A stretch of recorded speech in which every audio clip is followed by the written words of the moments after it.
O conto a seguir foi lido especialmente aos que possuem alguma limitação à leitura, tais como os deficientes visuais, os dislexos, os idosos, entre outros.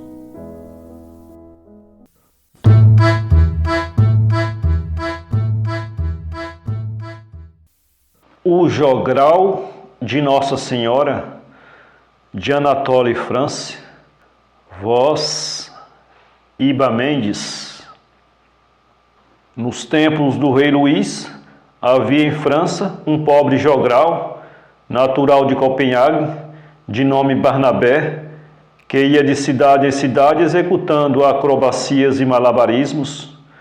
Nos dias de feira, ele estendia na praça pública um velho tapete roto e, após atrair as crianças e os basbaques com graciosos recitativos decorados com um velho prestímano e nos quais ele nunca introduzia a mínima alteração, assumia atitudes estranhas e punha-se a equilibrar na ponta do nariz uma bandeja de estanho.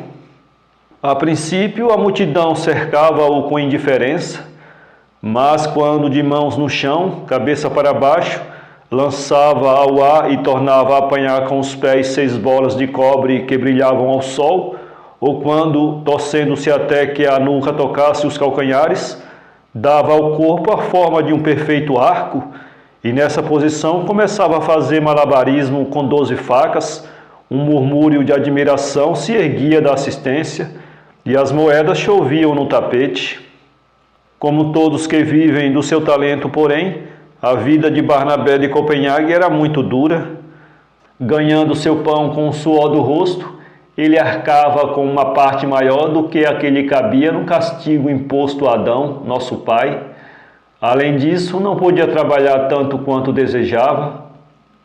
Para demonstrar suas habilidades, carecia, como as árvores necessitam para dar flores e frutos, do calor e da luz do dia. Durante o inverno ele não passava de uma árvore despojada de folhas e quase morta. A terra recoberta de neve era cruel para com o jogral, e como a cigarra de Maria de França, ele padecia frio e fome durante a época hibernal, mas como era de coração simples, aceitava os seus males com resignação. Nunca meditava na origem das riquezas e na desigualdade das condições humanas. Cria firmemente que, se este mundo é mau, o outro não poderia deixar de ser bom, e essa esperança o sustentava. Não imitava os façantes cínicos que venderam a alma ao diabo, jamais blasfemava o nome de Deus, vivia honestamente e, embora não tivesse mulher, não desejava a do vizinho, porque a mulher é inimiga dos homens fortes, segundo a história de Sansão, que vem contada na Escritura. Na verdade, não era inclinado aos desejos da carne, e custava-lhe mais renunciar aos canecões de vinho do que às damas, pois, sem atentar contra a sobriedade, gostava de beber. Era, enfim, um homem de bem, temente a Deus e muito devoto da Santa Virgem. Quando entrava numa igreja, jamais deixava de se ajoelhar diante da Mãe de Deus e de lhe dirigir a seguinte oração: Senhora, tomai-me sob a vossa proteção, até que Deus me chame, e quando eu morrer, concedei-me as delícias do paraíso. Ora, certa noite, após um dia de chuva, enquanto caminhava, triste e curvado, levando sobre o braço as bolas e facas embrulhadas num velho tapete, à procura de qualquer canto para passar a noite, sem jantar, deparou na estrada com um frade que seguia o mesmo caminho e saudou-o respeitosamente. Como caminhasse ao mesmo passo, puseram-se a conversar. Companheiro, disse o religioso, de onde vens que estás todo vestido de verde? Não será para encarnar personagem de louco no mistério? Não é bem assim, meu pai, respondeu Barnabé. Tal qual me vedes, chamo-me Barnabé e sou jogral de profissão. Essa seria a mais bela carreira do mundo se a gente pudesse comer todos os dias. Amigo Barnabé, retrucou o frade, atenta nas tuas palavras. Não há carreira mais bela que a monástica. Nela erguemos louvores a Deus, à Virgem e aos santos, e a vida do religioso é um perpétuo cântico ao Senhor. Barnabé respondeu: meu pai, confesso que falei como nécio. Vosso estado não pode ser comparado ao meu, e por maior que seja o mérito em saber dançar, mantendo na ponta do nariz uma moeda em equilíbrio numa vareta, de nada vale em comparação ao vosso. Bem que eu gostaria de poder, como vós, meu pai, cantar todos os dias o ofício, especialmente o ofício da muito santa Virgem, a quem voto particular devoção. Renunciaria de bom grado à arte em que sou conhecido, de Soissons a Beauvais, em mais de 700 cidades e vilas, para abraçar a vida monástica. O frade ficou comovido com a simplicidade do jogral e, como não carecia de discernimento, reconheceu em Barnabé um desses homens de boa vontade, dos quais Nosso Senhor disse que a paz seja com eles na terra. Foi por esse motivo que respondeu: amigo Barnabé, vem comigo, e eu te farei entrar para o convento do qual sou prior. Aquele que conduziu Maria egipcíaca ao deserto me pôs no teu caminho para te levar à senda da salvação. E assim Barnabé tornou-se frade. Num convento em que foi admitido, os religiosos rivalizavam-se no esmero que dedicavam ao culto da Santa Virgem, nele empregando toda a sabedoria e toda a habilidade que Deus lhes havia concedido. O prior escrevia livros que tratavam, segundo as regras da escolástica, das virtudes da Mãe de Deus. O irmão Maurício copiava com mão experimentada esses tratados em tiras de pergaminho. O irmão Alexandre iluminava as páginas com finas miniaturas que apresentavam a Rainha do Céu sentada no trono de Salomão, ao pé do qual velavam 4 leões. Ao redor da sua testa nimbada pairavam 7 pombas, que são os 7 dons do Espírito Santo, dons de crença, de piedade, de ciência, de força, de clarividência, de inteligência e de sabedoria. Tinha por companheiras 6 virgens de cabelos de ouro, a humildade, a prudência, o recato, o respeito, a virgindade e a obediência.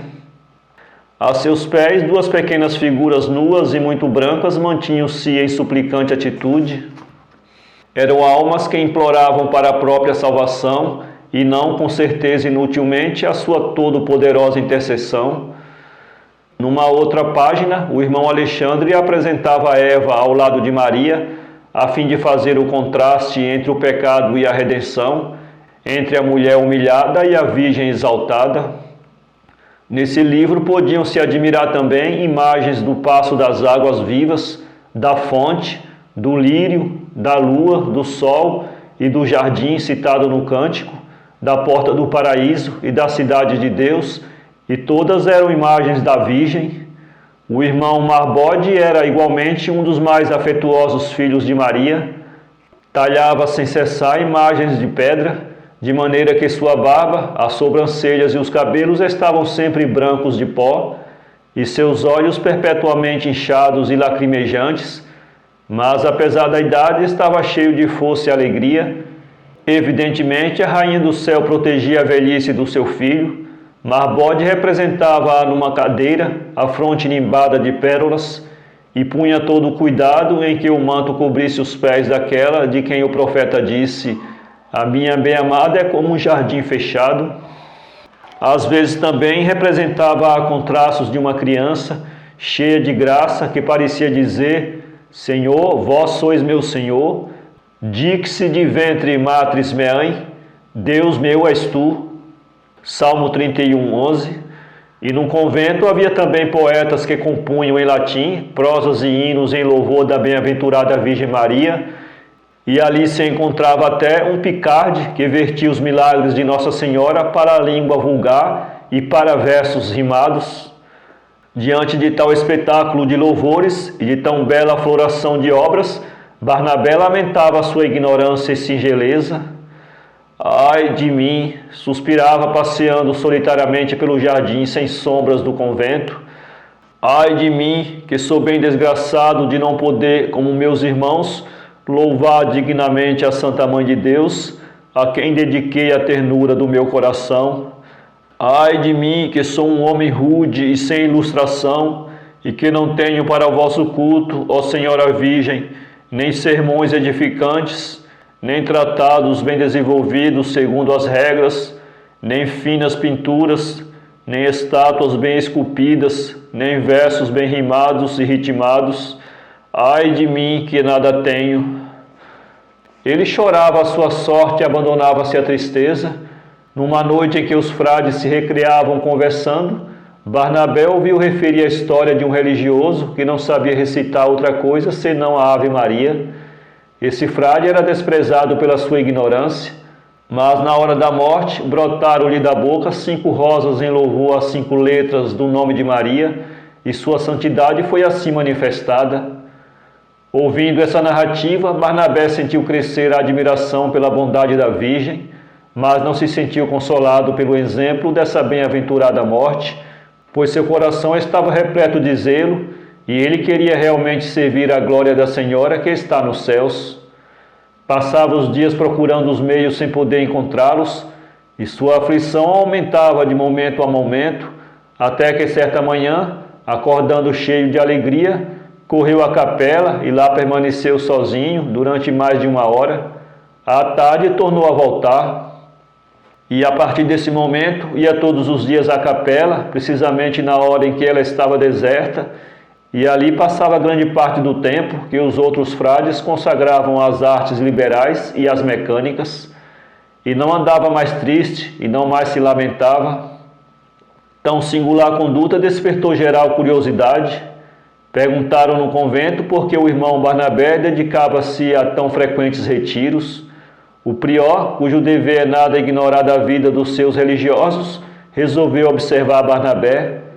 Portanto, um dia em que esse se fechara como de hábito na capela, o senhor superior correu, acompanhado de 2 veneráveis do convento, a espreitar através das fendas da porta o que se passava no interior. E viram que diante do altar da Virgem lá estava Barnabé, a cabeça para baixo, pés no ar, fazendo peloticas com 6 bolas de cobre e 12 facas. Executava em louvor à Santa Virgem Mãe de Deus as habilidades que lhe tinham valido os maiores elogios. Não compreendendo, porém, que o pobre homem punha assim o seu talento e saber a serviço da Virgem, os 2 veneráveis clamaram por sacrilégio. O prior sabia que Barnabé era de alma justa, julgou, porém, que tivesse sido atacado de demência. E os 3 apresentaram-se a arrastá-lo da capela, quando viram a Santa Virgem descer dos degraus do altar para enxugar com a ponta do manto azul o suor que escorria da fronte do seu jogral. O prior, então, prosternando o rosto contra as lajes, disse: Bem-aventurados os simples, porque deles será o reino dos céus. Amém, responderam os veneráveis, beijando o chão. Para ler este conto, acesse www.poeteiro.com.